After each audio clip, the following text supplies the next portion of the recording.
So this is going to be a part 2 for the roasted chicken. It's almost done, and what I did was I took the liquids from I kind of drained it. Well, let me retract. Let me let me go back a little bit. What I did was basically after 20 minutes, and it didn't really caramelize the way I wanted to. So what I did was wrapped it with the parchment and the foil. Anytime you roasted chicken, you want to wrap it with the parchment and the foil. And then I let it roast for the rest of the period, which was another, I'd say about a good 30 minutes. I lowered the heat a little bit. I lowered it to like 375, and now I have it kicked back up, and then I removed it, and then I drained all. It's beautiful, glorious. These are this nice, yummy flavors. The chicken. This, you could just serve it like an au jus, which is just or you can thicken it up with some arrowroot and some capers. I might do that because I love it. You don't need to do the butter.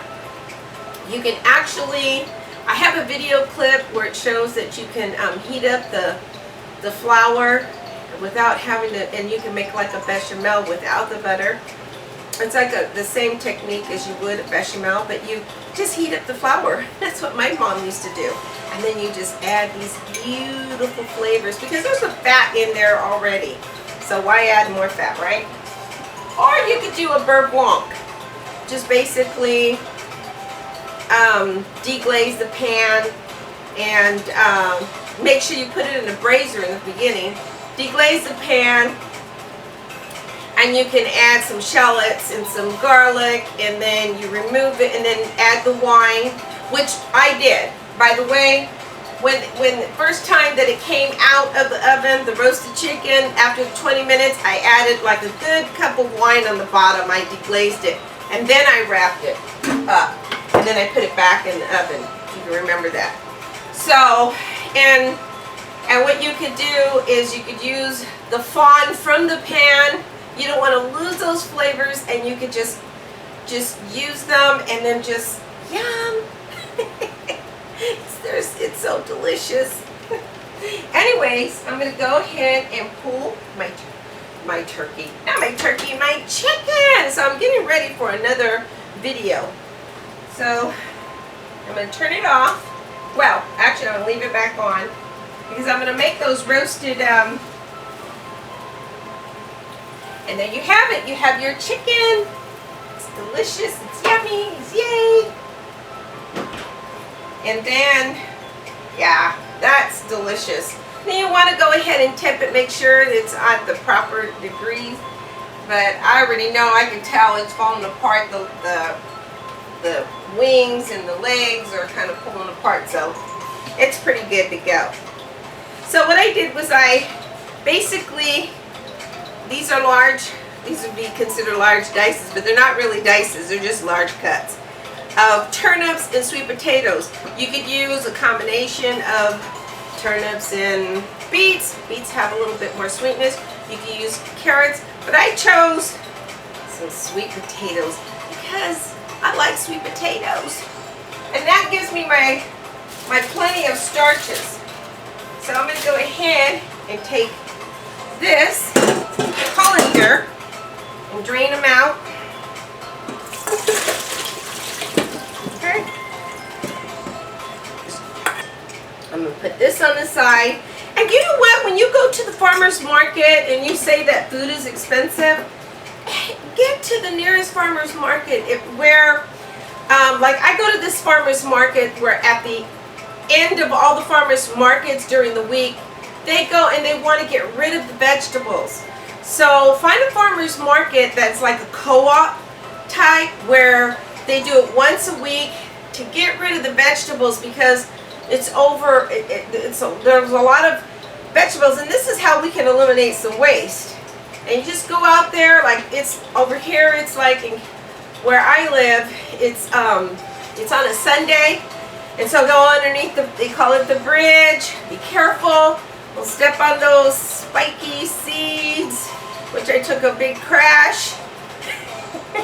Thank goodness. I think I had little Angel with me because I didn't break my knee, but be very careful. It can get a little messy, but that's why those the farmers, the vendors, they rent those spots because they're the cheapest and they can get your food at the cheapest, so at a minimum cost. I mean, I got like these for $1 a piece. Collards, I mean, that's $2 worth right there. Ah, that's my timer. And I got a bag of turnips for $1. You can get a lot of things for $1. I got this turnip for $1. $1. This, which I have to figure out what the heck it is again, for $1. And it tastes just like broccoli. So I was thinking about making a soup. I mean, you can find some really good deals at your local farmer's market if you go to one. So I'm just saying. And you know, thank goodness for the grocery stores for those who can't travel long distance. So, in other words, support your local farmer by going to the farmer's market. So I have a little bit of I wanted some sweetness, more sweetness, and I'm going to add some acids to it, which is the balsamic vinegar. And this is I'm making a glaze basically, and you can cook it, but I don't think I need to. So this is brown sugar, and I'm going to add some extra virgin olive oil. That's about a good tablespoon of brown sugar, and about a couple tablespoons of the extra virgin olive oil, and about a half a teaspoon of white pepper, and then I would put like about a good teaspoon of salt. I'm not going to use all the salt.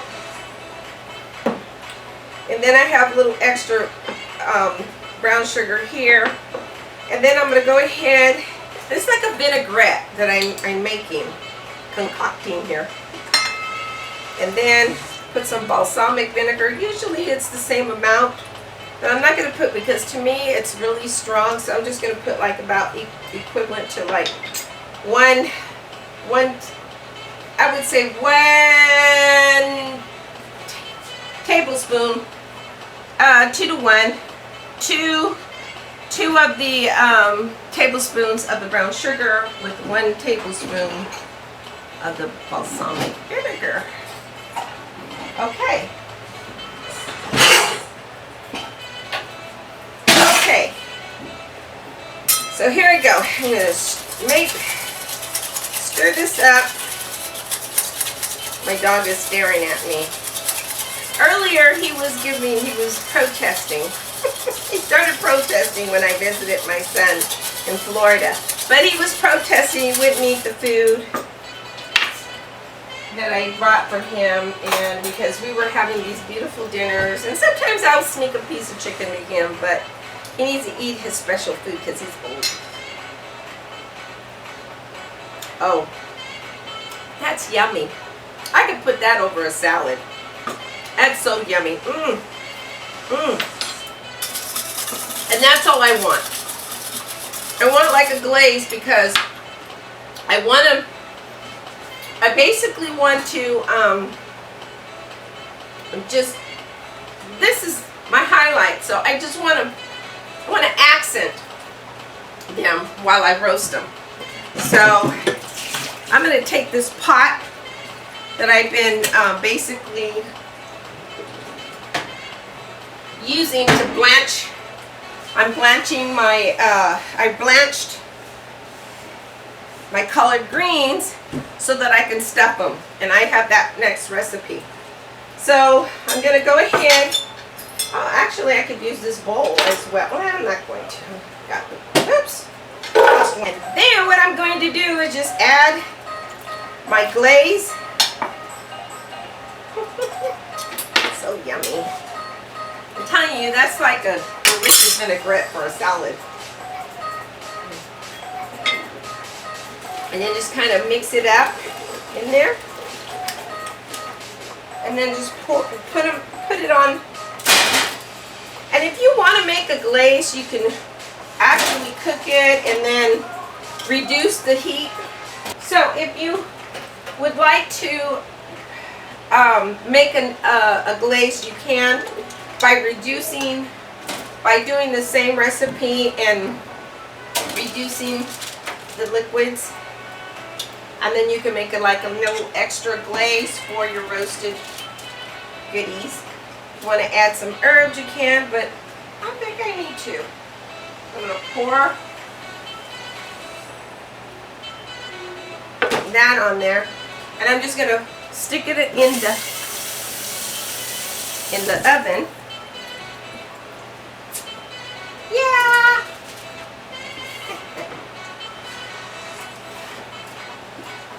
I'm going to put it on my top rack because the heat flows upward. So I'm going to put it on the second to the top. I might add just a little bit more salt to that. Just a little bit. I'm telling you, this will be yummy for your, and like I said, you could use carrots, you could use beets with this, a combination of turnips and beets. Yummy. And it's low calorie, which is even nicer.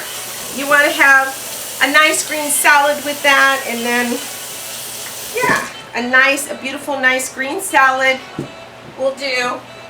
And then have your roasted sweet potatoes and turnips. And I'm going to go ahead and put that in there. I'm going to put the timer on. Where's my timer? Oh, there it is. So I'm going to put my timer on for, I'd say about a good half hour at about 375. I'll check it. It should be tender. And then when you serve it, you could serve this or on a bed of arugula. It's yummy. But don't toss your bones away because that'll make a nice stock, which I plan to do. Make a stock. And then save the juices or your fluid, your liquids from your meat. And I'll tell you, and then you can have, this will feed like about a family of 4 to 6. Yeah. And with your salad and a nice bread, and then you have a nice dinner. Okay, I'll see you on the next one. Okay, see you soon.